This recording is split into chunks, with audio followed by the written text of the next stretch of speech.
Yo, yo, yo. Welcome back to another episode of Shy Bulls Podcast. On today's episode, we got to talk about it, ladies and gentlemen. The Chicago Bulls have played themselves in a tough position. They between a rock and a hard place. And some of the players are starting to come out and admitting that they have screwed up. Y'all already know. You got to hear the music first. Cognac. Gang.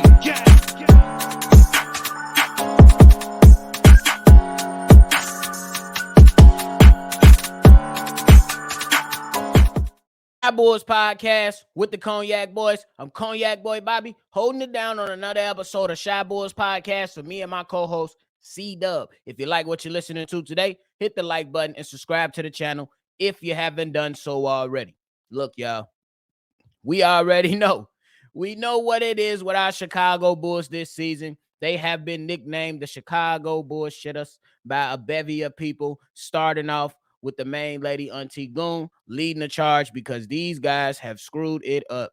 These guys have been, it has not been a very good season. I came up here, I yelling at a different mic, but y'all know it's been bad. But at least the players are starting to come out and admitting that they have played themselves into a tough place.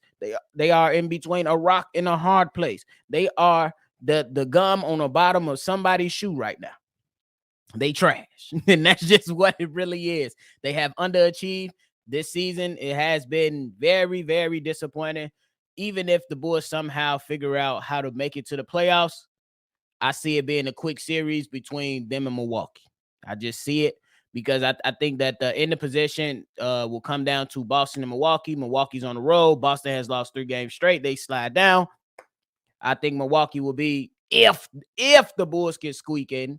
But other than that, the chances are very, very slim. But nonetheless, with only 17 games remaining, it's hard to see the Chicago Bulls turning the corner. And that's something that Nikola Vucevic echoed when he was asked by The Athletic. He said maybe 30 games ago, pretty much saying that 30 games ago he'd be more optimistic. But now it's hard to look at it that way. He goes on to say it doesn't really depend on us anymore.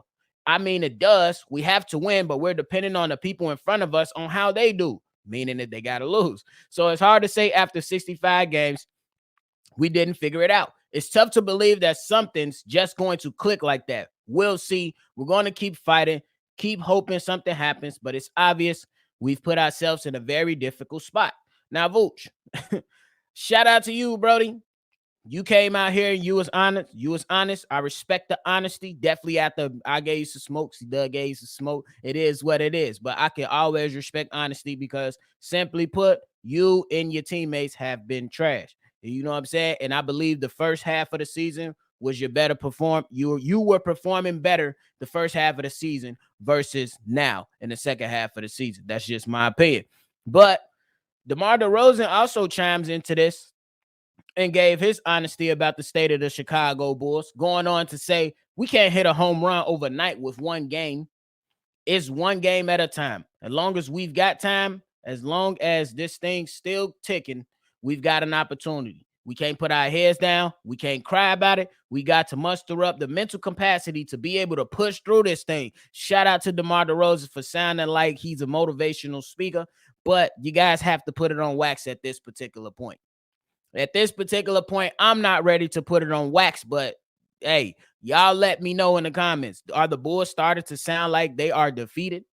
Does the Bulls sound like that these guys are now planning trips to Cancun? Look, maybe it's me overanalyzing, but I believe the writing is on the wall. I'm not ready to finish that sentence for the Chicago Bulls team. But man, is the road ahead very, very difficult for the Chicago Bulls to even sniff the play-in. And that's sad to say because the play-in was something that didn't even exist a few years ago. Now we have to play and fight for the play-in championship. That's it. That's it.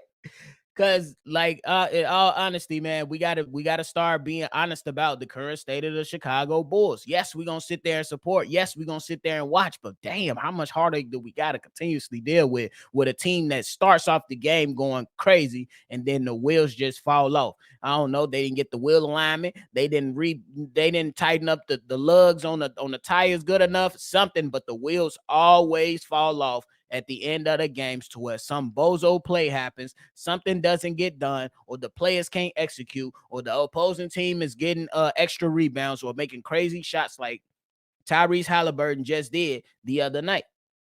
That's just crazy to me, bro.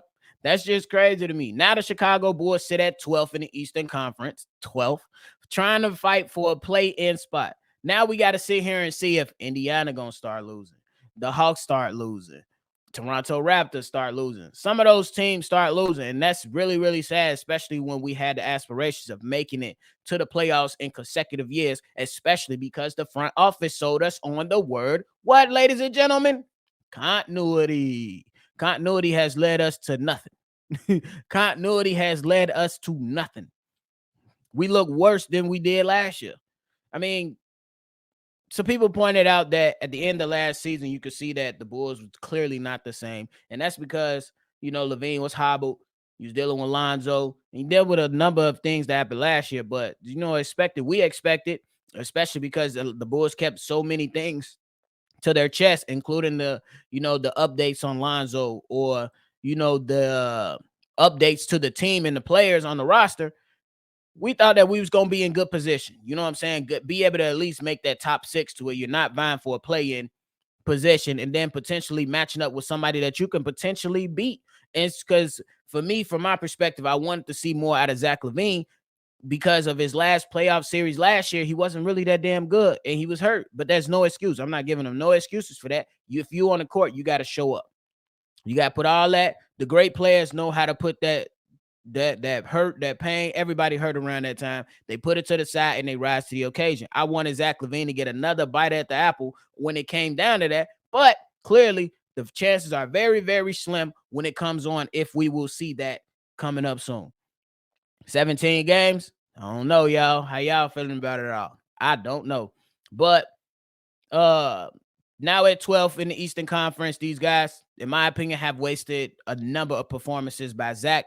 As of late and early on, DeMar DeRozan. We could point to a number of things on what the hell is going on with the Chicago Bulls. I map it out every single time. Steve-O map it out. C-Dub, Kev, we all go in here. I seen people in the chat do it. I seen, I believe it was Eco Being, excuse me if I got it wrong, but came with a great explanation or a great breakdown, I should say, of all the moves that AK and Mark Eversley have done since they've been here. And man, was it a lot of questionable stuff. Not gonna lie. Some stuff I was like, cool. But then he went on and broke it down.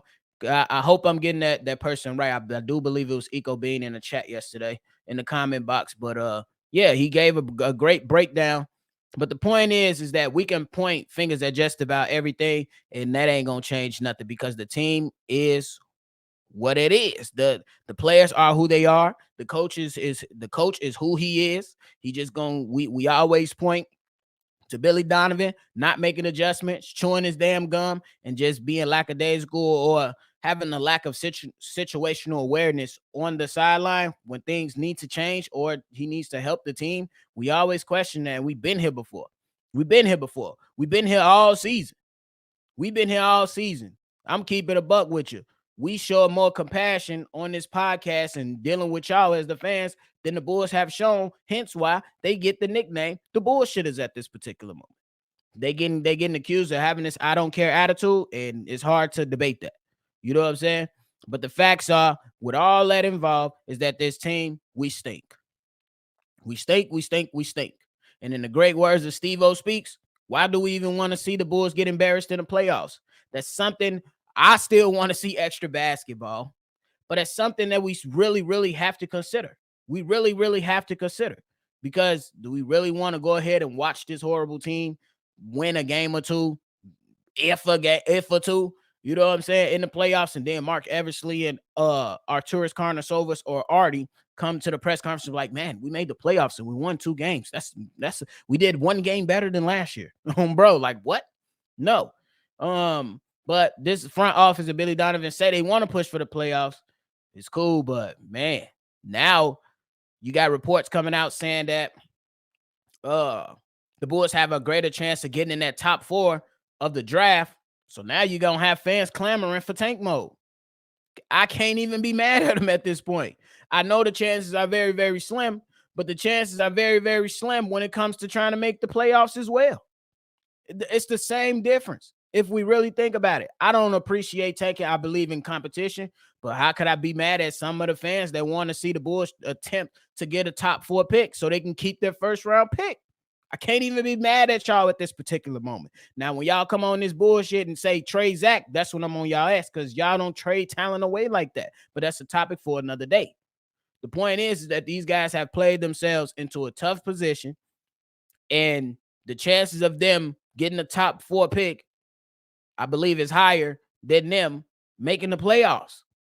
I didn't come up with the statistics. Those are the stats that came out. So, you know what I'm saying? That's just what it is, man. Do we really want to see the Chicago Bulls get beat down in the playoffs? And I'm going to tell you right now, out of the 17 games that the Chicago Bulls have remaining on the schedule, 11 of them are against teams 500 that are at 500. Listen to the next 8 games. They got Denver. They got the Rockets, Sacramento, Minnesota, who's playing well, Miami. You know they're going to be a tough out. And then you got 2 matchups against a team you can't beat in Philly. And they playing well. And then you end that next 8 game span with Portland. It's a tough road ahead, and I think we're going to have to get ready and start finishing that sentence. We started to write that sentence on the wall. It's almost time to finish it. So it is what it is. But hey, that's it for today, y'all. Let me know how y'all feeling about everything we discussed today on today's episode. Hit the like button, subscribe to the channel if you haven't done so already. We will have the Chicago Bulls open mic coming up soon. There's going to be more information on that. The Cognac Boy Invasion be lit. We be having a bevy of fans come on, get their opinion, and we really, really appreciate y'all. We want to hear more. So we're going to bring it back again, but coming up soon. We definitely going to hear it coming up soon. If you want to be a part of our mailbag episodes that we do on the weekends, let's go ahead and send a voicemail or a text message into that number, 773-242-9219. This is another episode of Shy Bulls Podcast. I'm Bobby. I'm going to catch y'all on the next one. Cognac. Gang.